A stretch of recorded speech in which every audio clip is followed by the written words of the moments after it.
आजाद digital के साथ मैं हूं इमरान वसीम।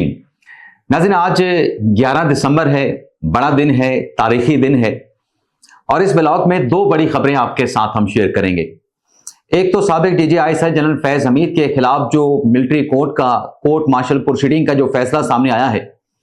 अब यह फैसला तो मिलिट्री कोर्ट की जानिब से अनाउंस कर दिया गया, लेकिन असल कार्रवाई फैज हमीद को 14 साल की सजा सुनाई गई। असल कार्रवाई फैज हमीद के खिलाफ अब से मिलिट्री कोर्ट में जो है उसका आगाज होने जा रहा है। अब यह नई कार्रवाई फैज हमीद के खिलाफ क्या होगी और इस कार्रवाई में इमरान खान कैसे सिंक होते हैं, इमरान खान कैसे लिंक होते हैं या पूरी तहरीके इंसाफ कैसे लिंक होती है, एक तो इस खबर की डिटेल आपके साथ हम शेयर करेंगे। दूसरी खबर वो भी अदलिया से जुड़ी है। ईमान मिजारी और अली हादी चट्टा, जिनके खिलाफ रियासत के खिलाफ मुतनाज़ा ट्वीट करने का इल्जाम है, सुप्रीम कोर्ट ने आज दोनों मुल्जमान को रिलीफ तो दिया, लेकिन सुप्रीम कोर्ट के 3 रुकनी बेंच ने अली हादी चट्टा और ईमान ज़ैनब मजारी को आज की अदालती कार्रवाई में चार्जशीट भी किया, उनकी सरजनिश भी की और बरहमी का इजहार भी किया। दूसरा, आज की इस अदालती कार्रवाई में जो एक गैर मामूली नोयत की डेवलपमेंट देखने को मिली कि नॉर्वे के सफीर भी ईमान मिजारी और अली हादी चट्टा से मुतल्लिक जो आज की अदालती कार्रवाई थी उसका मुशाहिदा करने के लिए कमरा अदालत में मौजूद थे।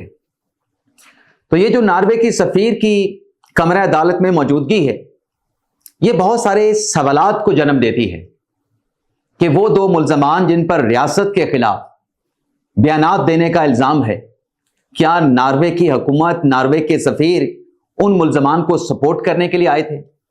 तो ये दो खबरें हैं जिनकी डिटेल इस प्रोग्राम में आपके साथ हम शेयर करेंगे। लेकिन व्लॉग का आगाज करने से पहले आपसे दरखास्त के चैनल को सब्सक्राइब कर लें, बेल आइकॉन का बटन प्रेस करें। वीडियो पसंद आए तो इसे लाइक और शेयर जरूर कीजिएगा। बात करते हैं साबिक DGI जनरल फैज हमीद की, जिन्हें हिरासत में लिया गया था अगस्त 2024 में। उन पे इल्जामात क्या थे?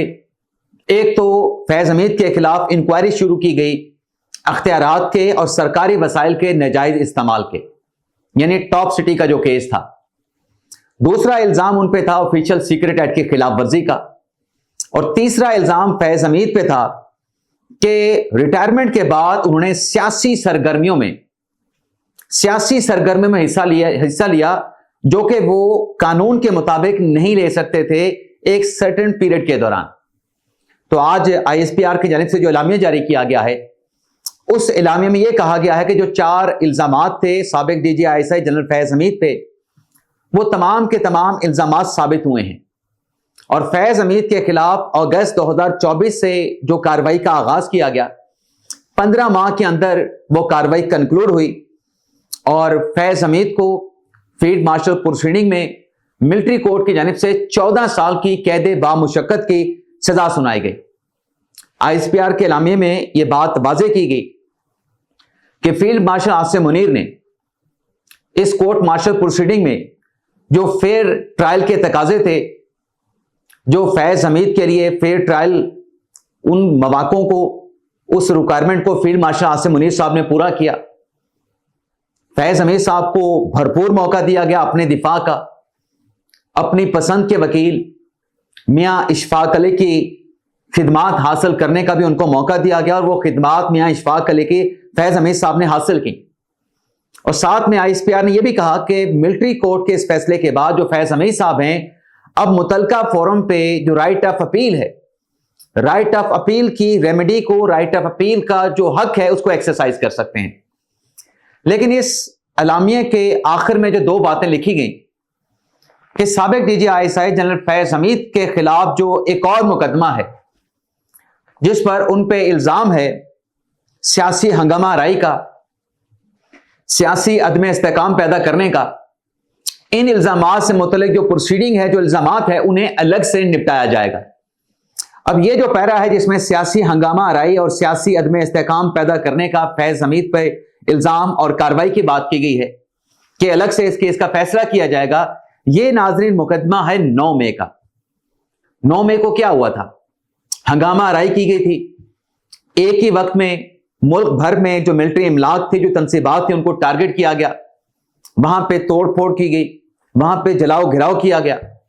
शोहदा के जो मुजस्मे थे ان کی بے حرمتی کی گئی، ان کو توڑا بھی گیا، اور 1965 کی جنگ کے جو سمبل تھے، جو فتح کی یا کامیابی کی علامتیں تھے، ان کو بھی توڑا گیا، ان کو بھی آگ لگائی گئی۔ اب یہ کیس جو ہے، جو 9 مئی کا ہے، جس میں فیض حمید کے خلاف اب کارروائی کو، کورٹ مارشل پروسیڈنگ کو آگے بڑھایا جائے گا، اس میں عمران خان صاحب بھی لنک کرتے ہیں، کیونکہ ATC عدالتوں میں تو عمران خان صاحب کے کیسز چل رہے ہیں۔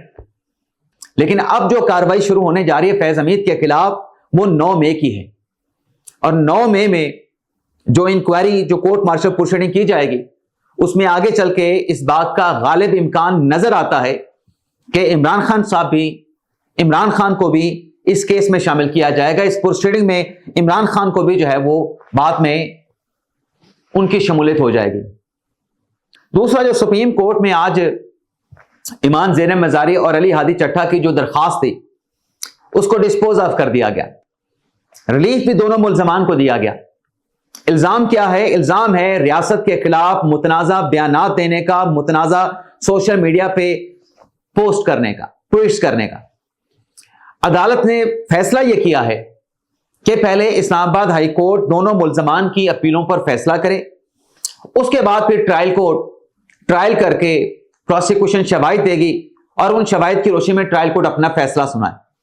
لیکن آج کے عدالتی کارروائی میں جج صاحب کی طرف سے، بلکہ 3 رکنی بینچ جس کو سربراہ کر رہے تھے، صدارت کر رہے تھے جناب جسٹس ہاشم کاکڑ صاحب، ان کے ساتھ جسٹس صلاح الدین پنور اور جسٹس اشتیاق ابراہیم شامل تھے، بینچ کی طرف سے کہا گیا کہ ٹھیک ہے، ایمان زینب مزاری اور علی ہادی چٹھا کی کوئی بھی حکمت عملی ہو سکتی ہے، ایمان زینب مزاری اور علی ہادی چٹھا کی اپنی حکمت عملی ہو سکتی ہے کہ انہوں نے ٹرائل کو آگے کیسے لے کے چلنا ہے، لیکن عدالت کی طرف سے واضح کیا گیا کہ جو جج ہے، سب آرڈینیٹ عدلیہ کا جو جج ہے، اس کی بے توقیری کسی صورت برداشت نہیں کی جائے گی۔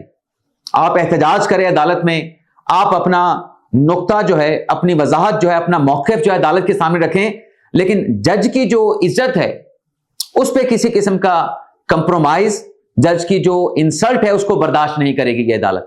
یہ آج واضح طور پہ پیغام دے دیا گیا۔ اب آج کے عدالتی کارروائی میں ڈکلیئر یہ کیا گیا ہے کہ جو ٹرائل کورٹ کے خلاف ہادی چٹھا، ایمان مزاری کی جو اپیلیں ہیں، پہلے ہائی کورٹ ان کا فیصلہ کرے گی، اور وہ 16 دسمبر کو سماعت ہونی ہے، اور اس کے بعد جو ٹرائل کورٹ ہے چاہے اگلے دن ملزمان کے خلاف ٹرائل کو مکمل کر کے کیس کا فیصلہ سنا دے۔ یہ عدالت نے آج واضح کر دیا ہے۔ لیکن آج کی عدالتی کارروائی میں ناروے کے سفیر بھی موجود تھے۔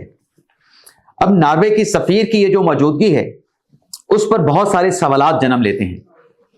کیا جو ایک ڈپلومیسی کی جو نارمز ہوتی ہیں، کیا ناروے کے سفیر نے اس عدالتی کارروائی میں شرکت کر کے ان نارمز کی جو ریڈ لائن ہوتی ہے اس کو کراس کیا ہے؟ کیا ناروے اور ناروے کے جو سفیر ہیں، 2 ملزمان علی ہادی چٹھا، ایمان مزاری، جن پر ریاست مخالف بیانات دینے کا الزام ہے، کیا ناروے اور ان کے سفیر جو ہے ان دونوں اکیوز کو سپورٹ کر رہے ہیں؟ اور پھر سوال یہ بھی جنم لیتا ہے کہ کیا یہ ناروے کے کسی شہری کا مقدمہ تھا؟ ناروے کے کسی ڈپلومیٹ کا مقدمہ تھا؟ کیا ناروے کے سفیر نے اپنی موجودگی کو کمرہ عدالت میں یقینی بنا کے عدالتی کارروائی پر اثر انداز ہونے کی کوشش کی؟ کیا اگر ناروے کے سفیر پاکستان کی عدالتی کارروائی کا اس انداز سے اگر مشاہدہ کر سکتے ہیں، اگر پاکستان کے سفرا ناروے کی عدالتوں میں جا کے اسی قسم کی وہاں پر جا کے نگرانی یا مانیٹرنگ کریں عدالتی کارروائی کی، تو سوال یہ ہے کہ کیا ناروے کے لیے یہ ایکسیپٹیبل ہوگا؟ اور دوسرا ایک اور بھی سوال ہے، کیا ناروے کے سفیر آفیشیل کیپیسٹی میں آئے تھے؟ اور اگر آفیشیل کیپیسٹی میں آئے تھے، کیا آج کی عدالتی کارروائی میں جو کچھ کہا گیا ہے جج صاحبان کی طرف سے پروسیکیوشن سے متعلق اور ملزمان سے متعلق تھی، کیا وہ آفیشیل کیپیسٹی میں آج کی عدالتی کارروائی کی رپورٹ بنا کے اپنے ملک بھجوائیں گے؟